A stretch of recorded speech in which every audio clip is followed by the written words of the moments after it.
আপনি পুলিশদেরকে দায়িত্বে নিয়োজিত করবার জন্য সরকার এবং প্রশাসনকে যথোপযুক্ত দায়িত্ব ভূমিকা পালন করার উদাত্ত আহ্বান জানাই। সংগ্রামী সাথী ও বন্ধুগণ, হেফাজতে ইসলাম ছিল, হেফাজতে ইসলাম আছে। আগামী দিনে যে কোনো ক্রান্তিকালে ইসলামের যে কোনো প্রয়োজনে রক্ত দেওয়ার জন্য আমার চলে যেতে আমরা রক্ত থাকতে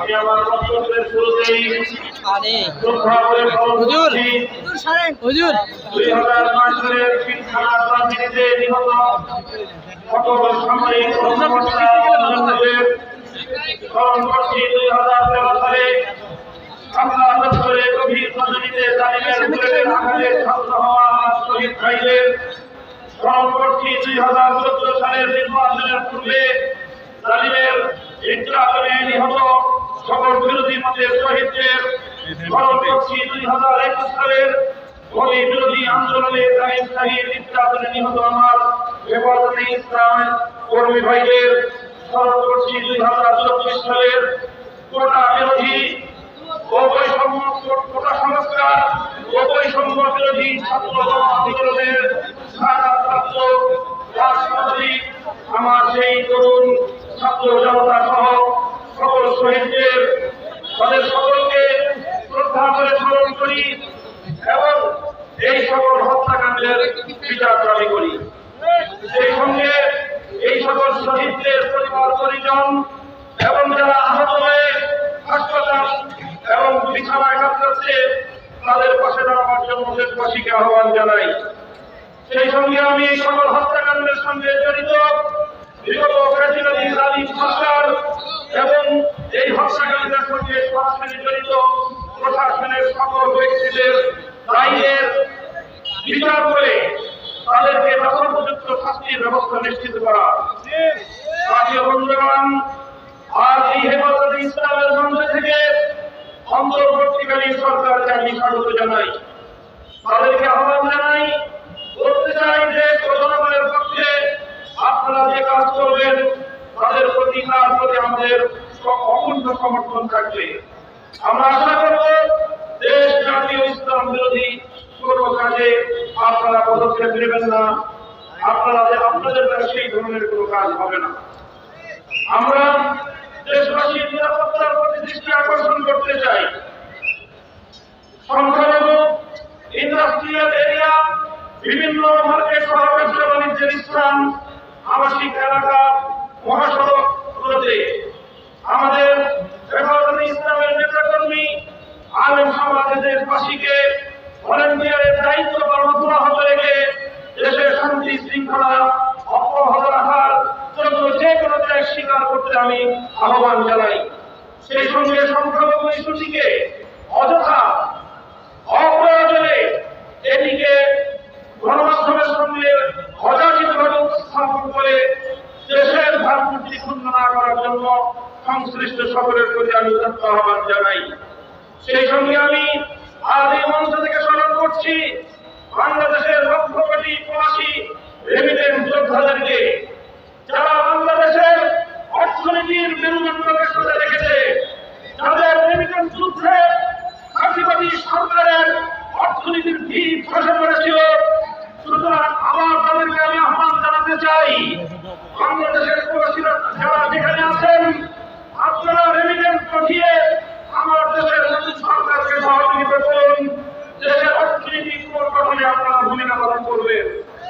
সেই সঙ্গে আমি অন্তর্বর্তীকালীন সরকারকে উদাত্ত আহ্বান জানাতে চাই, এই সরকারের বিরুদ্ধে বাংলাদেশের ছাত্র জনতার পাশাপাশি গোটা বিশ্বজুড়ে আমাদের প্রবাসী ভাইয়েরা তারা রাজপথে নেমে এসেছিল আন্দোলন সংগ্রাম করতে গিয়ে স্থানীয় রাষ্ট্রের আইন শৃঙ্খলা পরিপন্থী কাজ হয়ে যাওয়ায় তারা অনেকেই বন্দী জীবন যাপন করছে। কূটনৈতিক যোগাযোগের মাধ্যমে অতি দ্রুত তাদের সকলের পাশে দাঁড়িয়ে আমার সেই সকল প্রবাসী ভাইদেরকে মুক্ত করার ব্যবস্থা গ্রহণ করবেন। বৈষম্য বিরোধী আন্দোলনের প্রধান বৈশিষ্ট্য ছিল অভূতপূর্ব ঐক্য। এখানে স্কুল, কলেজ, ভার্সিটি থেকে আমার মাদ্রাসার ছাত্ররা পর্যন্ত যেভাবে টেকনাফ থেকে তেতুলিয়ায় হাতে হাত রেখে এক অভূতপূর্ব ঐক্যের বন্ধন তৈরি করেছিল, পরাজিত শক্তি ঢুকে পড়ে আজকে মাদ্রাসা এবং জেনারেল শিক্ষার্থীদের মধ্যে ফাটল সৃষ্টি করার প্রচেষ্টা চালাচ্ছে।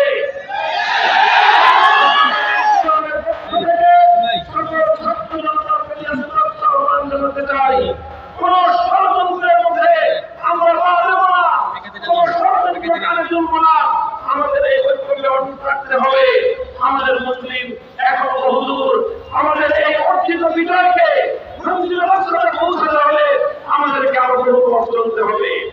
আমি অন্তর্বর্তীকালীন সরকারের দূরত্ব আহ্বান জানাবো, রাজনৈতিক দলগুলোর সঙ্গে সমন্বয় করে প্রয়োজনীয় রাষ্ট্র সংস্কারের কাজ সেরেই জাতীয় নির্বাচনের অঙ্গীকার জাতির সামনে আপনারা ব্যক্ত করবেন এবং সেই অঙ্গীকার পালনে আপনারা দায়িত্বপূর্ণ ভূমিকা পালন করে চলবেন। পুলিশ সহ আইন শৃঙ্খলা রক্ষাকারী বাহিনীকে দায়িত্ব গ্রহণের অনুকূল পরিস্থিতি তৈরিতে আরো সমাজের প্রতি আহ্বান জানাচ্ছি। আপনারা দেশপ্রেমী সশস্ত্র বাহিনীর সঙ্গে কাঁধে কাঁধ মিলিয়ে থানা-গুলোতে নিরাপত্তা দিন।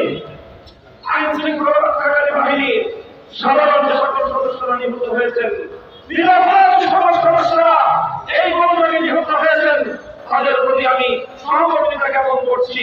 সেই সঙ্গে যে সকল দুষ্কৃতিকারী অফিসারদের নির্দেশে এই সাধারণ পুলিশ সদস্যরা জীবন দিয়েছে, এর জন্য তাদের উপযুক্ত শিক্ষা বিভাগীয় তদন্তের মাধ্যমে শাস্তি নিশ্চিত করার উদাত্ত আহ্বান জানাচ্ছি। আমি হেফাজত, আইন সমাজ ও বিরোধী দলের পক্ষের বিরুদ্ধে দায়েরকৃত সকল মিথ্যা মামলা অবিলম্বে প্রত্যাহার করার আমি জোর দাবি জানাচ্ছি।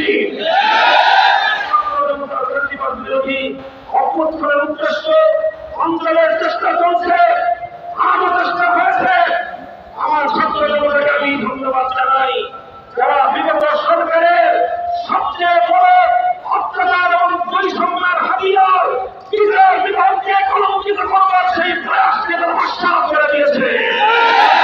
ওই সঙ্গে বলতে চাই, যদি এই গণ-অভ্যুত্থানের উদ্দেশ্যকে ব্যক্ত করবার জন্য আলাদা কোনো প্রতিবিপ্লবের চেষ্টা চালানো হয়, ছাত্র জনতার সঙ্গে কাঁধে কাঁধ মিলিয়ে হেফাজতে ইসলামের সকল নেতা কর্মীরা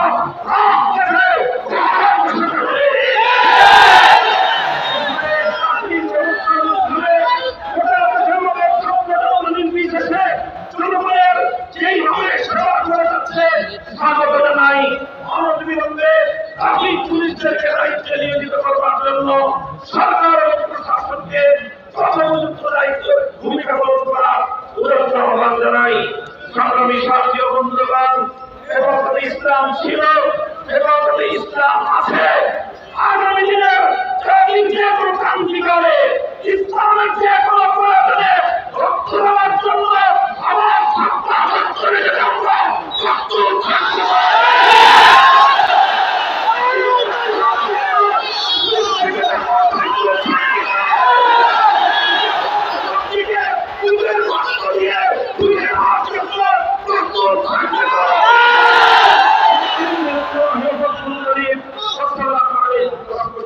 Thank you.